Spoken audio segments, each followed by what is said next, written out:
अमृतसरमधील वडाळा गावात देखील ड्रोन पाडण्यात आले। घराच्या परिसरामध्ये हल्ल्यामुळे आग लागली होती, मात्र जास्ती मोठं नुकसान झालेलं नाही। अमृतसरच्या वडाळा गावामध्ये ड्रोन पाडण्यात आले। हे दृश्य देखील आपण पाहतो आहोत। घराच्या परिसरामध्ये हे ड्रोन पडल्यामुळे या परिसरामध्ये काही प्रमाणात आग देखील लागलेली होती, मात्र स्थानिकांनी ती आग विझवली आहे।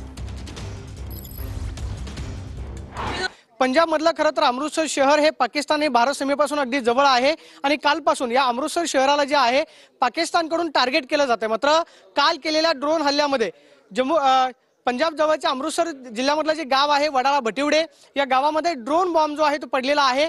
बॉम्बचे 2 कंटेनर हे वडाळा भटिवडे गावामध्ये पडलेले आपल्याला पाहायला मिळतात। सध्या आपण पाहतोय की 2 कंटेनर आपल्याला पाहायला मिळतात। याच्यावरती जर आपण पाहिलं तर इहा आयएफ या कंपनीचं खरं तर हे 2 कंटेनर आहेत। साधारणतः जर आपण याचं वेट बघितलं तर 10 किलोच्या आसपास या 2 कंटेनरचं वेट आहे आणि हे 2 बॉम्ब जे आहेत ते सध्या पडलेले आपल्याला पाहायला मिळतात।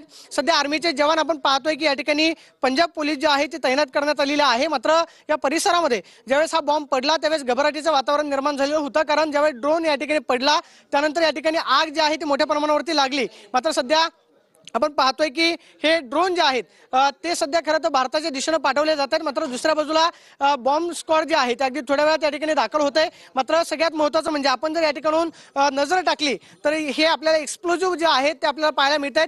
विचार करा, जर हा 10 किलोचा बॉम्ब या ठिकाणी फुटला तर या परिसरामध्ये काय झालं असतं। त्यामुळे पाकिस्तान जो आहे तो वारंवार ड्रोन हल्ले करतोय, मात्र आपल्या हवाई दलाकडून हे ड्रोन हल्ले जे आहेत ते परतवून लावले जात आहेत। याचा प्रत्यय जो आहे तो आपल्याला या सीमेलगतच्या गावांमध्ये येताना पाहायला मिळतोय। Cameraman Rakesh Kumar Soni, Pradeep Kapse, TV9 Marathi, Amritsar.